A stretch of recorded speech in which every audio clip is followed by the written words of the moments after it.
বাবা তার ছেলেকে বাঁচাতে গিয়ে আহত হয়েছেন। তারা আহত হয়েছেন, তাদের জীবন সংশয়ের মধ্যে আছে, কিন্তু তাদের মধ্যে কোনো অতৃপ্তি নেই। তারা যেটা মনে করেছেন যে দেশের জন্য এটা হয়েছে, তাতে আমাদের কোনো আফসোস নেই।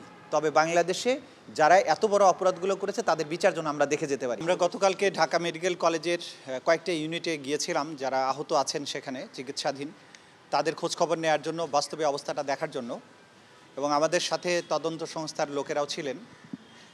সেখানে গিয়ে আহতদের অবস্থা আমরা দেখেছি, কতটা নির্মমভাবে তারা গুলিবিদ্ধ হয়েছেন। কাউকে আগুনে পোড়ানো হয়েছে, পেট্রোল বোমা দিয়ে ঝলসে দিয়েছে আওয়ামী লীগ এবং ছাত্রলীগের লোকেরা। বিজয় মিছিলে যখন গিয়েছিল তখন তাদেরকে কিভাবে গুলি করা হয়েছে। ইন্টারেস্টিংলি সেখানে আমরা ক্লাস 3-তে পরে এমন একটা বাচ্চাকে পেয়েছি, ইমন, যে বাড্ডাতে গুলিবিদ্ধ হয়েছে। তার দুটো পায়ে গুলি লেগে দুইটা পায়ের অকেজো হয়ে গেছে, দুইটা পায়ের অন্তত ম্যাক্সিমাম অংশ ছিন্ন বিচ্ছিন্ন হয়ে গেছে, এরকম আমরা দেখেছি।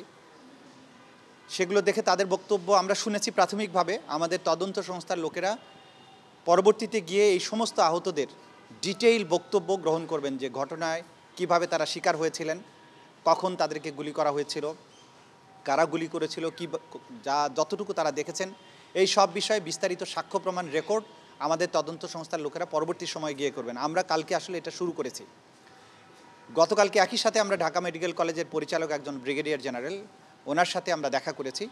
ওনার কাছে জানতে চেয়েছি যে কিভাবে আহতরা এখানে এসেছেন, কতজন আহত বা নিহত মানুষ এখানে এসেছেন, কতজন এখানে এসে মারা গিয়েছেন, তাদের পোস্টমর্টেম রিপোর্ট কতজনের আছে, কতজনের নাই, না থাকলে কেন নাই, চিকিৎসাটা কী পদ্ধতিতে এখানে হয়েছিল, কিভাবে ডেড বডিগুলো এখান থেকে নিয়ে যাওয়া হয়েছে, এই সব বিষয়ে তথ্য আমরা তাদের কাছে চেয়েছি। উনি আমাদেরকে সর্বাত্মক সহযোগিতার আশ্বাস দিয়েছেন। আমাদের তদন্ত সংস্থার লোকেরা পরবর্তী সময়ে গিয়ে ডিটেইল এই সমস্ত তথ্য, প্রত্যেকটি আহত এবং নিহতের পোস্টমর্টেম রিপোর্ট সহ, চিকিৎসার কাগজপত্র সহ, যারা মারা গিয়েছেন কে তাদেরকে নিয়ে গেছেন, কোথায় দাফন করা হয়েছে, এই যে বিষয়গুলো, যাবতীয় তথ্যাদি যা এখানে সংগৃহীত আছে সব কিছু আমাদের তদন্ত সংস্থার পক্ষ থেকে সংগ্রহ করা হবে। এটি ছিল গতকালকের আমাদের তৎপরতা। আজকে আমরা বাংলাদেশের সকল জেলা প্রশাসক, সকল পুলিশ সুপার, সকল সিভিল সার্জন, সকল সরকারি এবং বেসরকারি হসপিটালের যারা প্রশাসনে আছেন, দায়িত্বে আছেন, তাদের কাছে চিঠি পাঠাচ্ছি।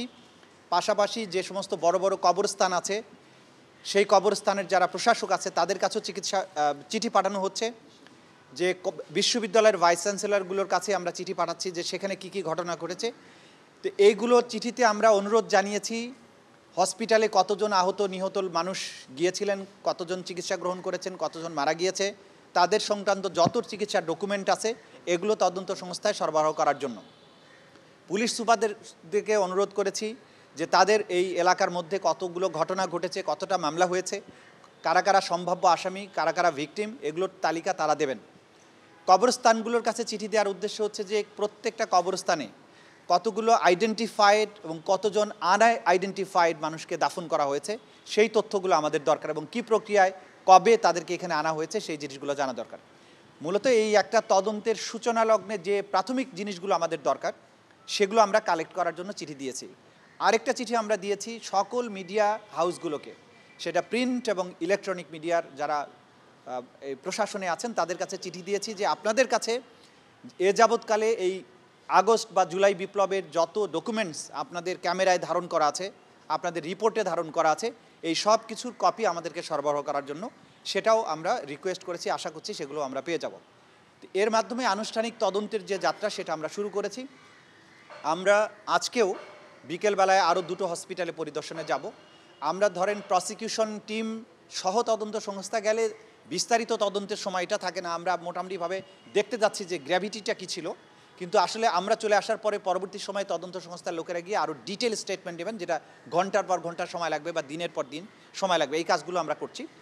আমরা আজকে মেসেজ দিচ্ছি বাংলাদেশের এই ছাত্র জনতার অভ্যুত্থানে যে আমাদের ছাত্র নেতারা ছিলেন, সমন্বয়করা ছিলেন, তাদের সবার প্রতি আমাদের আহ্বান থাকবে যে আপনারা এই ফোরফ্রন্টে ছিলেন, ফিল্ডে ছিলেন, আপনারা দেখেছেন ঘটনাগুলো কিভাবে ঘটেছে, আপনাদেরকে অর্গানাইজড ওয়েতে এই তদন্ত সংস্থাকে সহায়তা করার জন্য আমরা অনুরোধ করছি।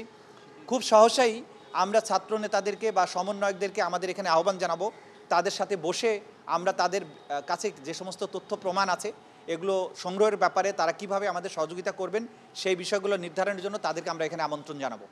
মোটা দাগে আমরা গতকাল দায়িত্ব গ্রহণের পরে এইটা হচ্ছে আমাদের অ্যাক্টিভিটিস। প্রতিদিন আমরা যে সমস্ত কর্মকাণ্ড করব, আমরা চেষ্টা করব আপনাদের মাধ্যমে জাতির কাছে তুলে ধরতে, যাতে স্বচ্ছতার সাথে যতদিন এই তদন্ত প্রক্রিয়া চলবে স্বচ্ছতার সাথে তদন্তটা হয় এবং জাতি জানতে পারেন যে আসলে আমরা কতটুকু কাজ করতে পারছি এবং যা ঘটেছে জাতির জীবনে জাতি যাতে বুঝতে পারে যে এই বিচার প্রক্রিয়ার মধ্যে কোনো জায়গায় কোনো রকমের কোনো অস্পষ্টতা নেই এবং প্রপারলি কাজটা হচ্ছে, যাতে করে জাতি প্রত্যেকেই এই যারা যা জানেন এই ঘটনার ব্যাপারে তারা যাতে তাদের যে সমস্ত চোখে দেখা জিনিস আছে সেটা আমাদেরকে সাক্ষী হিসাবে দিয়ে আমাদেরকে সহযোগিতা করেন। এটা হচ্ছে আজকের দিন আমাদের আহ্বান। প্রত্যেকেই বিচার চান এবং বলেছেন বিচারের জন্য তারা যা যা করা দরকার সাক্ষী দেওয়া বা সব কিছুর জন্য তারা করবেন এবং তাদের একটা ক্রাইং নিড আছে। কিন্তু একটা জিনিস আমি খুব অবাক হয়েছি যে প্রত্যেকেই এত বড় কোরবানি তারা দিয়েছেন জীবনে, অনেকের মারা গিয়েছে বা কেউ আহত হয়েছে। আমি দেখেছি একটা বাবা তার ছেলেকে বাঁচাতে গিয়ে আহত হয়েছেন। তারা আহত হয়েছেন, তাদের জীবন সংশয়ের মধ্যে আছে, কিন্তু তাদের মধ্যে কোনো অতৃপ্তি নেই। তারা যেটা মনে করেছেন যে দেশের জন্য এটা হয়েছে, তাতে আমাদের কোনো আফসোস নেই। তবে বাংলাদেশে যারা এত বড় অপরাধগুলো করেছে তাদের বিচার জন্য আমরা দেখে যেতে পারি। এটা প্রত্যেক ভিকটিমের ফ্যামিলির এবং ভিকটিমদের নিজেদের বক্তব্য ছিল। সুতরাং বিচারের ব্যাপারে তাদের এই ক্রাইং নিড আছে। তদন্ত সংস্থা এবং প্রসিকিউশন আমরা তাদের এই অনুভূতির প্রতি যথাযোগ্য সম্মান প্রদর্শন করব ইনশাআল্লাহ।